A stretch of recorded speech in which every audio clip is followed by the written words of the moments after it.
Kaparthi మనోగతం YouTube channel స్వాగతం సుస్వాగతం.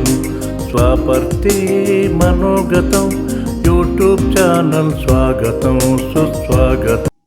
భారతదేశ ప్రజాస్వామ్యము, ముఖ్యంగా ప్రతిపక్షాలు దేశ ప్రయోజనాలే సర్వోపరియా, లేకపోతే అవకాశ రాజకీయాలు, ఓటు బ్యాంకు రాజకీయాలు, లేకపోతే సంతృప్తిని పరిచే విధానము ముఖ్యమా అన్న మీమాంస ఇప్పుడు భారత ప్రజలు ఎదుర్కోవాల్సి వస్తుంది. పాలకులు, ప్రజలు కూడా ఏది మనకు ముఖ్యమో అన్న విషయాన్ని నిర్ణయించుకోవాల్సిన అవసరం వచ్చింది.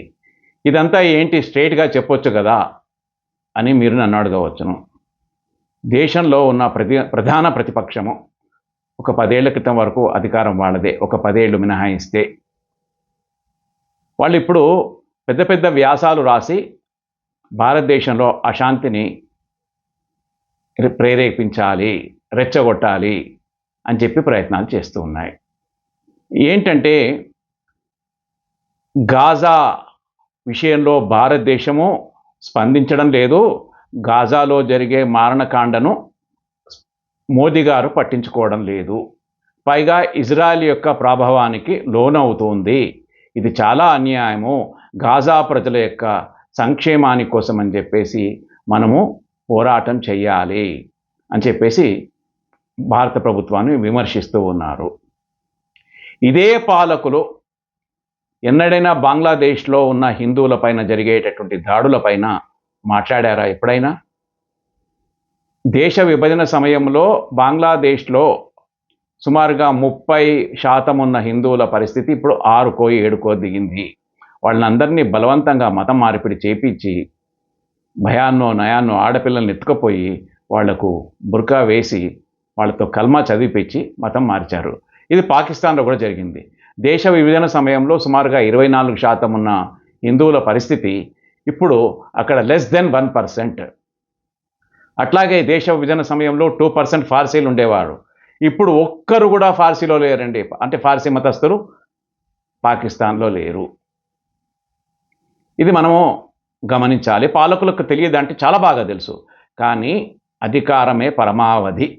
అధికారంలో లేకపోతే ఒడ్డున పడ్డ చేపలాగా కొట్టుకుంటారు.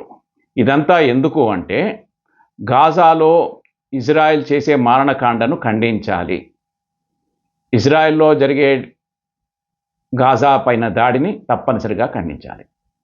అది ఇజ్రాయెల్కు, గాజాకు, ఇజ్రాయెల్కు, పాలస్తీనాకు సంబంధించిన విషయం. మనం ఎందుకు జోక్యం చేసుకోవాలి? మనకేం అవసరం? మనకు ఇజ్రాయెలు మిత్రుడే, పాలస్తీనా కూడా మిత్రుడే.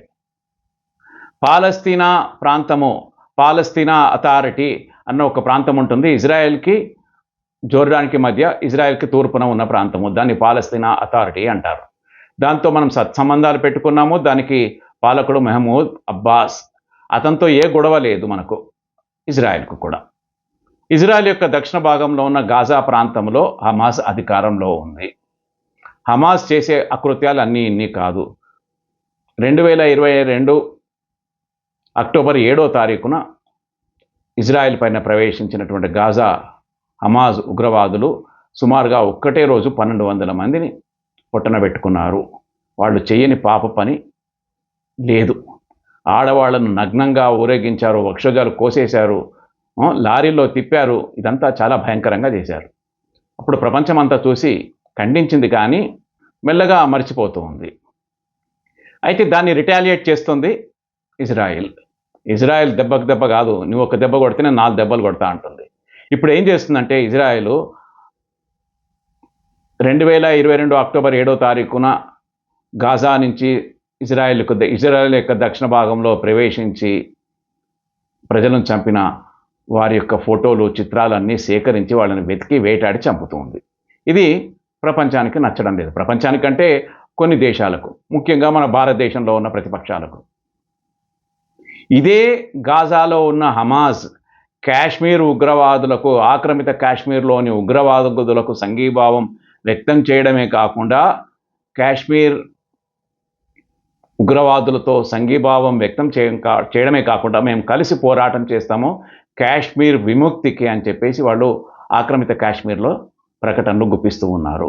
ఇది చాలా ప్రమాదకరంగా మారింది. ముఖ్యంగా హమాజ్ యొక్క ఉగ్రవాదుల యొక్క టెక్నాలజీ ముఖ్యంగా ఏంటంటే టనల్స్ విషయంలో చాలా దేశాల దగ్గర లేని టెక్నాలజీని వాళ్ళు డెవలప్ చేసుకున్నారు ఒక 10 ఏళ్లలో. ఇప్పుడు అదే టెక్నాలజీని గాజా, అట్లాగే ఆక్రమిత కాశ్మీర్లోని ఉగ్రవాదులు, అట్లాగే ఐఎస్ఐ, పాకిస్తాన్ ప్రేరేపిత ఐఎస్ఐ, వీళ్ళంతా కలిసి ఈ టన్నల్స్ని భారతదేశంలో ప్రవేశపెట్టాలి అని ప్లాన్ చేస్తున్నారు. కాబట్టి ఇంత ప్రమాదకరంగా మారినటువంటి హమాజ్ని మనం సపోర్ట్ చేయాలా, లేకపోతే ఇజ్రాయెల్కి మనం సపోర్ట్ చేయాలా అన్నది ప్రజలు నిర్ణయించుకోవాలి. పైగా మీకు ఒక్క విషయం చెప్తాను. 1965లో పాకిస్తాన్తో యుద్ధంలో, అంతకంటే ముందు మనం ప్యాట్రన్ ట్యాంక్స్ అడిగాము, నెహ్రూ గారు అడిగారు, అంటే అమెరికా దగ్గర ఉన్న ప్యాట్రన్ ట్యాంక్స్ని. కానీ అమెరికా మనకు భారత్ గొప్ప ప్రజాస్వామ్య దేశము, నెహ్రూ గొప్ప ప్రజాస్వామ్యవేత్తగా ఉన్నా కూడా ప్యాట్రన్ ట్యాంక్స్ మనకి ఇవ్వలేదు, సైనిక పాలకుడైనటువంటి అయూబ్ ఖాన్కి ఇచ్చింది. ఎన్నోసార్లు 1971 యుద్ధ సమయంలో కూడా పూర్తిగా అమెరికా పాకిస్తాన్కు సహాయం చేసింది. మనకు రష్యా ఆయుధాలు ఇచ్చినా కానీ కొన్ని అంశాలలో మనకు ఎక్స్పర్ట్స్ చెప్పేది ఏంటంటే కొన్ని టెక్నాలజీస్, కొన్ని వెపన్స్, కొన్ని బాంబ్స్ ఇవన్నీ కూడా ఇజ్రాయెల్ దగ్గర ఉన్నాయి. ఇజ్రాయెల్ మనం అడగకుండానే స్వచ్ఛందంగా ఇచ్చింది. అప్పటికింకా మనకు దౌత్య సంబంధాలు ఇజ్రాయెల్తో కూడా లేవు, అయినా కానీ మనకు సహాయం చేసింది. అట్లాగే కార్గిల్ యుద్ధ సమయంలో కూడా ఏ దేశం కూడా, అంటే కార్గిల్లో వాళ్ళు 20-30 వేల అడుగుల ఎత్తున కొండ పైన కూర్చున్నారు. కాబట్టి వాళ్లను దాడి చేయడానికి కావాల్సిన వెపన్స్ కావచ్చు, నైట్ గాగుల్స్ కావచ్చు, అనేక రకాలైన పరికరాలు కావచ్చు, అమెరికా ఇవ్వలేదు, రష్యా దగ్గర లేవు, బ్రిటన్, ఫ్రాన్స్ ఇవ్వలేదు, ఎవ్వరూ ఇవ్వలేదు.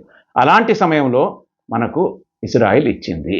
అంతెందుకు ఆపరేషన్ సింధూర్లో కూడా, అట్లాగే బాలాకోట్లో దాడి చేసేటప్పుడు కూడా ఇజ్రాయెల్ మిసైల్స్ని, ఇజ్రాయెల్ బాంబ్స్ని మనం వాడాము, వాళ్ళ యొక్క వెన్ను విరిచాము. కాబట్టి దేశ ప్రయోజనాలకు తప్పనిసరిగా సహాయం చేసే ఇజ్రాయెల్ సహాయం తీసుకుందామా, లేకపోతే మరొక సహాయం తీసుకుందామా అన్న విషయం భారత ప్రజలు నిర్ణయించుకోవాల్సిన అవసరం ఎంతైనా ఉంది. ఫ్రెండ్స్, నిజంగా నేను ఇచ్చిన కాంటెంట్ మీకు నచ్చితే లైక్ చేయండి, షేర్ చేయండి బంధుమిత్రులకు. వారు సబ్స్క్రైబ్ చేసుకోకపోతే చేసుకోమని చెప్పండి. మరొక మాట, యాజ్ యూజువల్గా you can check it in public domain. Jai Hind.